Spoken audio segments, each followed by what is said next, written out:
Ketemu lagi dengan channel Matar Bicara. Hari ini kita mau bicara bahwa 1-2 hari lagi kita akan berpesta demokrasi, menentukan pilihan. Setelah sekian bulan bergumul, sekian bulan kita saling celah segala macam di masa kampanye, saling menghebat-hebatkan jagoannya, sehingga kita lupa bahwa persatuan dan kesatuan bangsa adalah yang diutamakan. Kita akan masuki babak final. Semua orang punya pilihan, semua orang punya keinginan dan memberi amanah baik kepada DPRD, DPR RI, DPD RI maupun Presiden. Untuk itu kita berharap kepada semua pihak, siapkanlah diri kita untuk sampai masanya bertemu bersama di TPS, kemudian mencoblos sesuai dengan pilihan hati nurani dan akal sehat. Jangan lupa, berdoalah, mintalah pada Allah bahwa pilihannya tepat. Belakangan dan yang terakhir ada kekhawatiran kita adanya kemungkinan kecurangan, kemungkinan wasitnya ikut main, kemungkinan ada konflik di bawah, misalnya dari TPS, walaupun ada pihak yang mengontrol secara luas. Saya hanya ingin mengajak semua teman-teman mendengarkan apa yang dikatakan oleh tokoh Betawi Tanah Abang tentang bagaimana sih sebaiknya sikap kita menghadapi pemilu 14 Februari. Untuk itu, marilah kita dengarkan. Andai kata terjadi kecurangan, andai kata adanya rencana atau pihak-pihak tertentu untuk menjatuhkan konflik, bagaimana beliau ini mengkonsolidasikan kekuatan masyarakat Betawi. Pandangannya pertama adalah bagaimana pemilu itu harus diadakan. Silakan. Assalamualaikum warahmatullahi wabarakatuh. Saya Parai, Betawi Tanah Abang. Jadi begini, dari dulu orang Betawi itu welcome kepada siapa aja, silakan masuk ke kampungnya. Dan kita sudah terbiasa kalau beda pilihan udah biasa. Yang penting satu, nanti akur lagi. Beda pendapat biasa, ini 5 tahunan, kan begitu. Ya.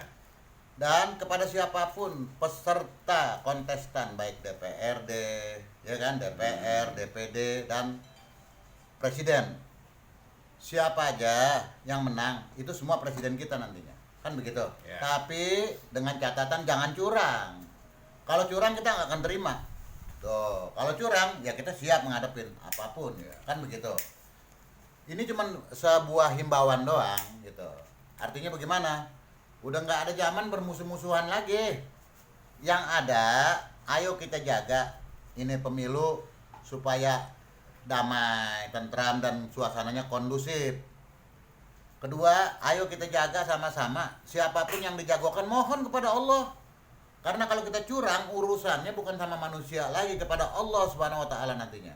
Kan begitu? Ya. Ya. Jadi silahkan siapapun yang dijagoin, tolong ente sekaliannya mohon kepada Allah supaya jagoan ente menang. Silahkan, nggak ada masalah. Siapapun yang menang kita kudu legowo dan terima, begitu. Asal dengan catatan satu, jangan coba-coba curang. Kalau curang, siapapun kita lawan. Begini Bang Parai, dengan alasan curang, ada nggak sikap masyarakat Betawi kalau terprovokasi, kalau ada rekayasa kegiatan di tingkat-tingkat rendah di kampung-kampung? Iya. Sikapnya kayak gimana? Sikapnya pertama begini, jangan tanggepin dulu berita mentah, Iya. kudu dimatengin dulu. Orang Betawi biasanya paham dengan kata-kata tabayun, kan begitu, cross check, kan begitu, kita lihat dulu kebenarannya. Tapi kalau emang udah bukti, ayo kita bersama-sama. Tuh, kita cegah ini kecurangan seperti apa, kan Ya. begitu ya. Untuk meminimalisir kecurangan, syaratnya cuma satu, jaga TPS masing-masing. Mohon kepada Allah jagoan kita supaya menang, siapa aja, kan begitu. Saya pribadi sudah punya pilihan untuk presiden, untuk DPR, untuk DPD, untuk DPRD, udah punya pilihan. Tuh, saya akan mohonkan kepada Allah pilihan saya ini setiap malam kalau perlu sampai dia menang, kan Ya. begitu. Asal syaratnya cuma satu, saya nggak ridho, nggak ikhlas kalau kampung saya di Betawi ini dibuat ajang kerusuhan.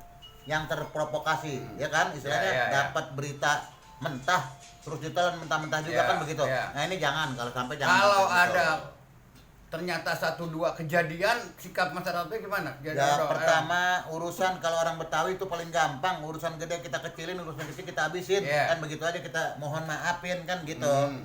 Jangan sampai meluas kalau emang dia hilap, dia salah. Hmm. Segera minta maaf. Kira-kira kan begitu. Jadi sebagai kaum Betawi yang masyarakat penduduk inti kota Jakarta, sebaiknya atau seharusnya kita diopenin, dihargain. Iya dong, dihargain. Karena sejak dulu kan, sejak orang-orang tua kita dulu ada, kita ini selalu welcome dari mana aja. Cuman jangan jadikan kampung kita ini sebagai ajang tempat rusuh. Iya. Oh, kalau sama-sama jujur, siapapun mau singa mau kuda yang menang terserah. Ya. Ayo nggak apa-apa, nggak ada masalah kan begitu. Silakan, kita harus terima, harus apa namanya legowo gitu ya. Artinya Ya. kira-kira begitu, Bang Kita Makar. berusaha untuk tidak mengulangi peristiwa-peristiwa, apalagi memakan korban nyawa, harta dan sebagainya. Kalaupun nanti ada indikasi orang-orang tertentu memainkan pemilu ini untuk menciptakan kerusuhan, kita selalu mengingat agar jangan sampai meluas kemana-mana. Untuk itu, marilah kita semua siapkan diri. Pada tanggal 14 kita siap-siap untuk mencoblos pilihannya, dan kita juga mewaspadai kemungkinan-kemungkinan negatif. Marilah kita bersama memilih sesuai kata hati, tapi ciptakan pemilu damai, aman dan nyaman. Setelah itu, bagi kita yang berbeda pendapat, kembali bersama dalam ikatan silaturahmi bangsa. Silaturahmi bangsa. Jadi jangan mainkan lagi urusan agama, etnis dan sebagainya. Kita bangun Indonesia masa depan yang lebih baik. Sampai jumpa.